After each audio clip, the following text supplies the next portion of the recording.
Hello, this is Dr. Jillian Hartley for ANC's Oral Histories. I have the pleasure of interviewing Courtney Fisher today, who is currently the Chief of Staff to the President. Courtney has been at the institution for well over 20 years, and so we're going to talk about her contributions to the institution. But before we get started, Courtney, do I have your permission to record? Yes, ma'am. Great. Can you start off by telling us when and where you were born? Yes, I was born November 28th, 1976, here in Blytheville at what was then known as Chickasaw Hospital. Okay. Yeah. So can you just give us a little bit of background about your family, what it was like growing up? Sure. I lived at home with my mom and my dad, who were both educators. My mom taught a variety of subjects throughout her tenure of teaching: English, GT, speech, yearbook, theater, lots of different types of classes like that. And my dad was first and foremost a coach, and then he also was at some point a teacher, a counselor, and an administrator, a principal. So did they teach where you went to high school? they did. I went to high school at Gosnell, K through 12. So the yearbook was like our family photo album. We were all very involved in the school district there. In fact, when I was little, we actually lived on the school campus. Oh, wow. Yeah, there was a brief moment where there was some duplex apartments on the campus where the actual high school sits now. And so for a long time ago, for a short amount of time, we actually lived on campus. So given when you were there, I'm guessing it was a little bit larger because the air base. Yes, the air base left between I think it finally closed down between my 9th and 10th grade year. So I had about 60 friends move off that summer, and our class sizes were cut in about half. Because we had almost 200 students, I want to say, in my class when I was in junior high. In fact, they had to build on an extra wing to the junior high. My class was one of the largest classes to ever come through the district, and that class of 1995 when I graduated. And between my 9th and 10th grade year, about 60 or so of them moved away, or 70 more, I don't know, and then other people moved and all that sort of stuff. So I ended up graduating with 95 people. Wow. But, yeah, we were a large class for a little while. Well, so can you tell us a little bit about your formal education beyond high school? Yes, I actually attended MCCC from 95 to 97, right after graduation from high school. And then I immediately went on to ASU to finish my bachelor's degree. So it's in journalism with an emphasis in public relations and a minor in sociology. And I graduated from ASU in May of 2000. Nice. Because you are someone who took classes at what was Mississippi County Community College, which is now ANC, can you just give us a little bit of idea? What did it look like when you were there? And are there any memorable people? There are some memorable people that were there. I had some excellent instructors, and I had some instructors that were very challenging. The look of the campus was very different then. There was a lot of buildings that were not there that are there now. The Adams Vines Library was pretty new, and the recital hall they were very new when I attended during that time. And as far as teachers, I know Danita Hicks was my English instructor, so she wasn't dean yet. She was an English instructor. Had Bonnie Nichols, Stephen Michaud, Jim Lively. I'm trying to think of all the different instructors I had. Deborah Parker. Had a lot of really incredible instructors during that time. Well, let me ask, too, because you said your dad was a coach. Do you remember the ANC Sons, growing up? I do, and I remember Coach Tyer, because who's just been there forever. Mm-hmm. I do remember a lot of basketball, and I'm sure I went to a game when I was younger. That program quit probably right before I started. When was it, around 90, 91, 92, somewhere in that areas where that program ended. So I do know some people who played for the Suns and all of that. So that's neat. Yeah. So you graduate from college, and then do you have any interesting experiences before you returned to Mississippi County. Yeah, I was pretty much gone for my second part of my college years when I went to ASU, and that was about it. I did go to Orlando. I spent a semester in Orlando where I participated in the Walt Disney World College program. So I interned at Disney World in the Magic Kingdom, and I did that between August of 98 and January of 99. That must have been pretty incredible. It was so fun. And I think about how I almost didn't go. And my parents were like, "You're stupid if you don't go. Just go." I was like, "Well, what about and they're like, "ASU is going to be there when you get back. It's not going anywhere, but this opportunity is not going to present itself again. You need to go." And I'm so glad I did. It was so much fun. Just so many great memories from that. So then you come back. What motivated you to pursue a career in higher education? I honestly kind of stumbled upon it. With my educational background, it really kind of did not lend itself to higher ed. I started off in the nonprofit sector as the Main Street Blyville director. They were going through director after director after director. I did that for a short time, mainly because I had volunteered so much with that organization when I was a student at MCCC at the time. And that seemed like a good, fun fit. And then I got offered another job shortly after taking that job that was going to almost double my pay. And at that time, student fresh out of college, insurance and salary, those were big deals.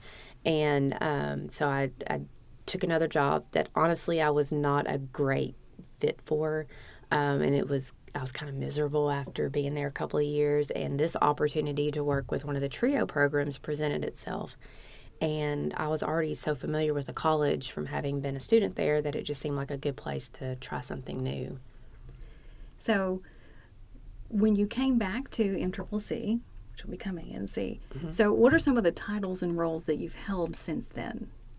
So I started off as a TRIO educational talent search advisor, and then I went from there to an admissions recruitment and admissions specialist. Did that for several years, then was offered a position as assistant to the president. So I actually worked for Dr. Robin Myers as his assistant. And then after he left, Dr. Shimwell came in, so I worked with him for a couple of years as his assistant and went on maternity leave with my second child. And while I was gone, the VP for Student Affairs left, and they kind of restructured that position a little bit. And so then I applied to be the Director for Student Services because at this point I'd also completed my master's degree in college student personnel services. So there was a little bit of a break in my college year. You as well? Yeah, I was at ASU. Okay. I did my college student personnel services master's degree there. And so this position for Director of Student Services opened up, and I applied for it and got that job, did that for about 7 years, and then went to the Director of Campus Events and Special Projects, which then led me to Chief of Staff. So there's been about 6 different positions here. So it's safe to say that you have seen the campus evolve and change a lot. So thinking about the first time you came to campus, and then of course all the time you've been there, what are some of the major changes that stand out to you? Obviously, the name change, for one. That's been a pretty big change for us. And the campus, the new buildings on campus and all of that. Like I said, when I was a student here, admissions, recruitment, student services, that was actually over in the Sellens building.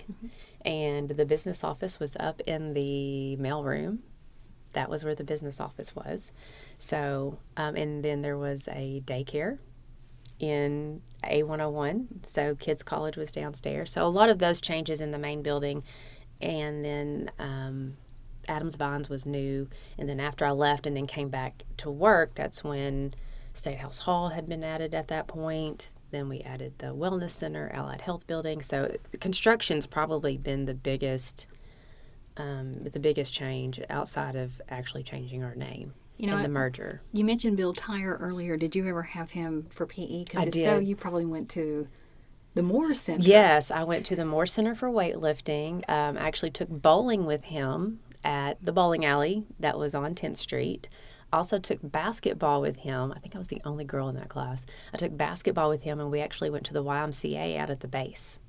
So this was all before the Wellness Center was built, so we didn't have the gym there. So we did basketball wellness. We did our PE classes at other buildings in town. So you've also been around to see a lot of changes in campus culture. Yes. So how has it evolved, and what do you think are some of the things that influence those changes? I think one of the biggest changes is probably been the cycle of online learning and how that has really made an impact on how we do things on campus and how we do registration and how we do advising and all of that. And of course, during those COVID years when we just hardly had any students on campus, and that made it, I don't know, that made it kind of lonely to me, and I'm sure to y'all too, because not having students in class and having to do it that way. I do know that was probably one of the biggest changes that I've witnessed, is just how we deal with students from an online standpoint versus face-to-face. And I think, didn't you help do the QR codes and stuff? Yes, oh my gosh. It was a whole new, everything was so new. And even when I know this was before COVID, but when we changed from, a big change was when we changed from herd, I hate to call it herd registration, but that's what it was. We had early registration, and then we had registration, and we had late registration, and all of that, and we would do it, and we would get there early in the morning, and we'd be, stay till 6 or 7 o'clock at night, and there would just be a line out the door, and no one was happy doing that. It was, you didn't even get a chance to go to the bathroom, and or eat or do any of those things that you needed to do throughout the day, and students just looked miserable, and we were worn out, and you would do this for a week on end, and then you would turn around and do it again the next week. So I do appreciate the change of open registration.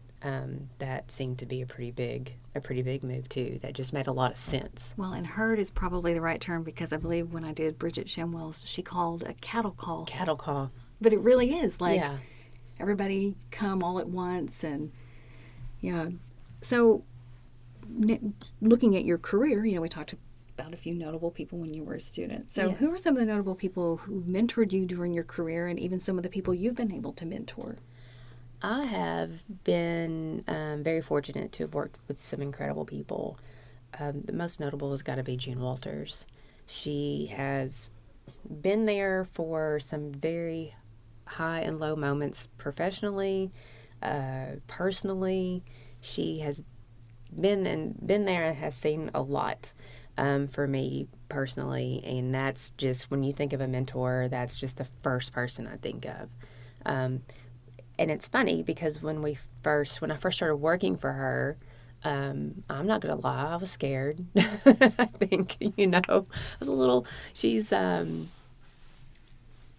a strong person, and so smart, and just brilliant, and but also so incredibly fair, and just, I was thinking back, kind of preparing for this, and about being terrified to tell her that I was pregnant with my first child, because I had come to student services, and she was over student services at the time. I'd been there about a month when I found out I was pregnant, and I was like, oh my gosh, she's going to think I'm so irresponsible. I just started this job, and now I'm going to have a baby, and and all this sort of stuff. And I was so scared to tell her. And I talked to Leslie Wells, who was working there at the time, and she's like, oh my gosh, just tell her, she's not going to care. And I did. I finally went in and said, hey, I need to tell you something. And she, of course, was over the moon happy for me. She was just so supportive and so happy. And I was like, I promise this is not going to, the baby's going to be born in the summer. So it'll be after the end of semester, but I'll be back before school starts. I'll just be out for the summer. It'll be fine. And she's like, I know it'll be fine. It doesn't matter. It's fine. This is great. This is great news. And she and my children are incredibly close. I mean, she's like, they've come over on Christmas morning. They've, wow. They have a bond. She has a bond with my children. So, it all worked out. But it was, at the time, I was really terrified to tell her. And I think back to that, just how silly that is now, because she's one of my people. Yeah. She's just one of the people that I care about the most in this world. So her opinion means so much to me. Well, and you talked about some of the buildings and stuff. So is there anything like any interesting story that you have from a building or a landmark, or something that stands out to you about the historical significance? I when I worked in admissions, I gave a lot of tours and things like that. And I would always pick out different little weird, funny things about campus, like how the clock tower would never have the right time on it on all four sides. It would always be wrong. But I think they fixed that now. So now I'm like, oh, I can't even talk about that. And there used to be clocks on the walls, and they were never right. They never were right. So I would always, when I would do tours, I'd pick out, say, hey, don't pay attention to those. Not that anybody would. They're going to have phones and watches and all that stuff now. But that was one of the things. And then I also like to point out the private presidential staircase that leads up to the president's office, because they always felt like they were getting let in on some sort of secret, because it's not hidden, but if you're not really paying attention to it, you don't really notice, because it's in some trees and it's got its own little private door and everything. So I always thought that was kind of a fun thing to point out. And then the solar panel, the one existing solar panel that's left from our time of that part of our history, is always an interesting thing to point out to people on the tour. So do you remember anything about the solar panel project? I didn't ask you that earlier, but yeah, I remember there being a field of solar panels. Vaguely remember just driving by and being like, oh, there's a big field of metal out there. Like what? Which would have looked strange. Yes. Now it's in not, Arkansas Delta in the early 1980s. Yeah. So I kind of vaguely remember just seeing big fields out there full of solar panels. So it's kind of neat to have that one piece, and how far, now when we look and we see solar panels everywhere again, it's interesting to think, oh yeah, we've been there, done that. We've already we were the sons. Yeah, we were the sons. So. Yeah. So okay, so because you've done so much with student services and activity planning and stuff, do you have any fun stories or anecdotes about some events on campus? Been really fortunate to be part of a lot of really cool things that we've done on campus.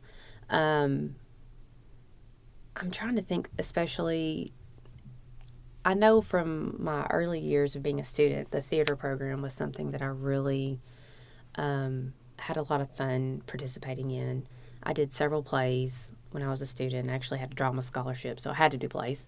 And that was always really fun for me. It was a lot of work and long hours and all that, but I have a lot of really great memories from that time. Other events I think of most notably lately would be Walk a Mile. Mm-hmm. I think that's been a really cool event that we've had on campus that people come and participate in.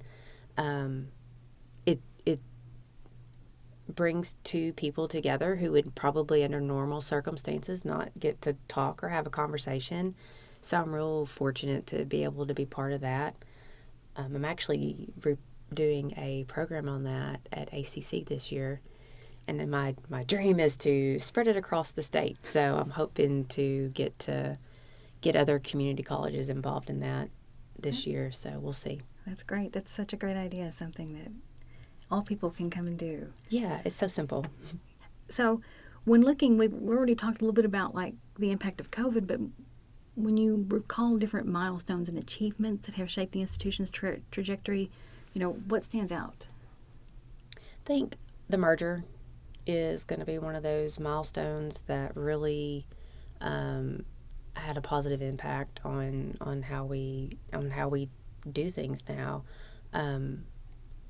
Our career and technical education obviously is very important where we live, so that's something that has definitely shaped our trajectory. The different leaders that we've had, because they've all been very different. Mm-hmm. Dr. Myers, of course, they all had different approaches on how they do things. Dr. Myers, Dr. Shimwell, and now Dr. Hegel have very different approaches, but they're still student-centered. And so it's really interesting to see how they take being student-centered and take that leadership to a completely different spot. They just have different views, and it's really kind of neat to see how those work out. Well, I'm talking about like just the merger. We've seen a shift in the demand of different types of training that's into, Yeah. the employers need different things than they did 20, 30 years ago. So because you have a close connection to the community, in what ways do you see the college meeting the needs of employers? I think our involvement in training the industry here that we serve is crucial. We play such a vital role in economic development here that we have, I think that we're seen as sort of a true lifeline to the industry that we serve in the county. And we take those partnerships very seriously. So I think that's kind of our role and how we meet the needs of our employers. And I just think we have to really foster that. Well, I'm thinking about how things have evolved. What hopes do you have for the college's role in the community in the coming years? I'd like to see us get more involved in the community, like the community events and things. And I think we're shifting back to that. There was a time here, and I don't know numbers or statistics or anything, where it seemed like a lot of our faculty and staff did not live here. They came in from other areas. And when that happened, we saw a decrease in how much we were involved in the actual city of Blytheville or the actual, city of Osceola and things like that, because they didn't live here. So they would go home and be involved in their communities where they lived, which is understandable. I feel like we are starting to be kind of on the uptick now of getting more people involved in different community aspects here locally, and I think that's important. I try to practice what I preach, so I am involved in the community. I'm in a couple of different boards, and I'm involved in my church, and I'm involved in with athletics here and things like that. So I think that's important, and I think that is something that we are trying to move back to. Well, having grown up here, going to school here, coming back, Northeast Arkansas is relatively, the population is somewhat lower. There's been a lot of, just like most river areas, there's been a gradual depopulation. Okay.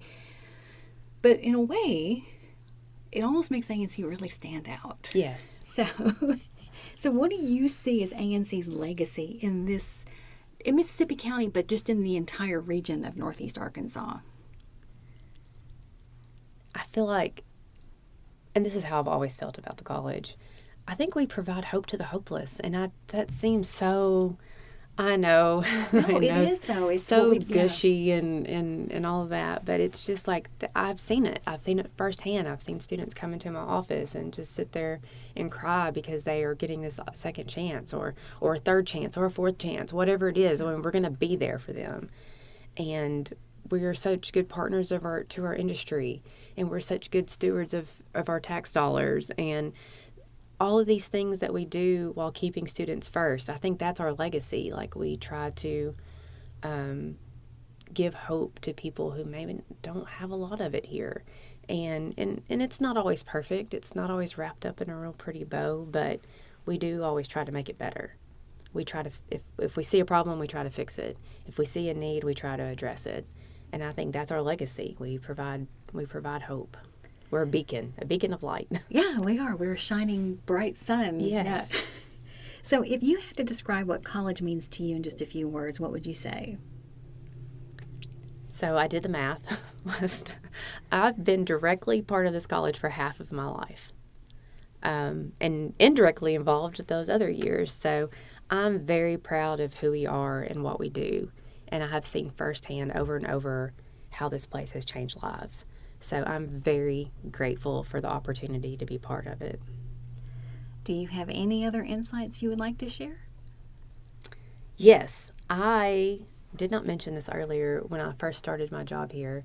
I started in February, and the second week of my job, we had ice. I know I promise this goes somewhere. We had ice, and it was snowing, and they'd canceled classes that day. And I was like, oh, sweet. And then a little while later, my boss calls, who was Nikki Johns at the time. She's like, Court, are you coming to work today? And I was like, oh, I thought classes were canceled. She goes, oh, they are, but we still come to work. So this was back in a time where we would cancel school for faculty and students, but all the staff still had to come in. So I'm very glad that I'm very glad that policy has changed. I think Dr. Myers brought that change along when he came along. Yeah. That's just such a funny little anecdote of the things, of how things have changed. We used to get paid once a month. That was something, I don't know if you remember that or I not. do. Then after the merger, we went to, the twice a month paycheck. So those little changes, those are just little things that I remember and how much that has changed. So that's probably my favorite change that's come along, is that if classes are canceled, campus is closed. And you kind of see that generational evolution of, come to find out, we don't necessarily always have to do things. And, you also, too, we also have had a shift, too, with the courses we offer. We do concurrent, a lot of concurrent now. And yes. so do you think, one last question, because it just popped in my mind, because do you think we're kind of seeing a shift, too, where because we have so many high school students, that gradually We're going to run out? that's going to, or we'll be teaching them when they're young. We'll be getting many of the same students. Yes. We're just getting them a little bit younger. Yes. Yeah, I think I remember there was when we first kind of started the early college thing, I think they called it, we were eating our seed corn. I think I remember that being said. But it's really helped our enrollment because, I don't know, do you remember when we had those 2,000 student enrollment semesters back? It was right when I first started in admissions and recruitment, and we had there were a couple of industries that had shut down and they were coming back, and we were busting at the seams. We really weren't into online learning yet. Classes were full. We had over 2,000 students. And of course it just happened to coincide to when I came into recruitment. So I like to say, yeah, I did that. I did not do that, in fact. It was tragic actually how we got to that point. People were losing their jobs, but they were able to come back and get some additional training and then go back. But now those numbers have come from early college and all that. And I think it does provide a very unique opportunity for high school students in this area. Part of it makes me a little bit sad because I feel like they're going to miss out on some of those opportunities and things, because I just remember college being a lot of fun and all that, and they're going to miss out on some of that because they're getting some of that early. But that's just...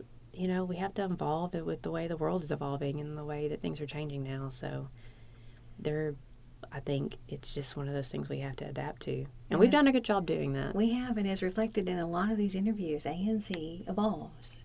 We do. We do. And I can tell you, there's not a time on campus, there's not an hour of the day in a 24-hour period that I have not been on this campus for some reason. I know that sounds weird, it might be I've been on campus at 2 in the morning, I've been on campus at 4 in the morning, and it's for different reasons and different times. But I remember when early college was first kind of getting off the ground, Melissa Arledge and I would do a full day's of our normal job, and we did a full day's work of our normal job, and then we would kind of regroup, and then at 5 o'clock we'd come in and start doing all the early college paperwork and processing those applications and we'd be here till 2 o'clock in the morning or whatever, trying to get all of that done. And to see how that program has grown and shifted, and now there's 4 or 5 staff people doing it, and they're doing a fantastic job, and all of that, that makes me kind of proud to think, it's kind of part of that in the beginning, and how it's grown and everything. So that's a really cool thing to watch evolve. Yes. Well, I appreciate you taking the time to do Thank the you for interview having today, me. Courtney. It's been a pleasure. I think we were hired actually about the same time. Yes. So a lot of the things you're talking about, it's like, oh yes, I definitely, and probably both plan to stick it out until... I can't imagine working anywhere else at this point. Yeah, I just can't. I can't imagine being anywhere else or working anywhere else. So it is a great place to be. It is.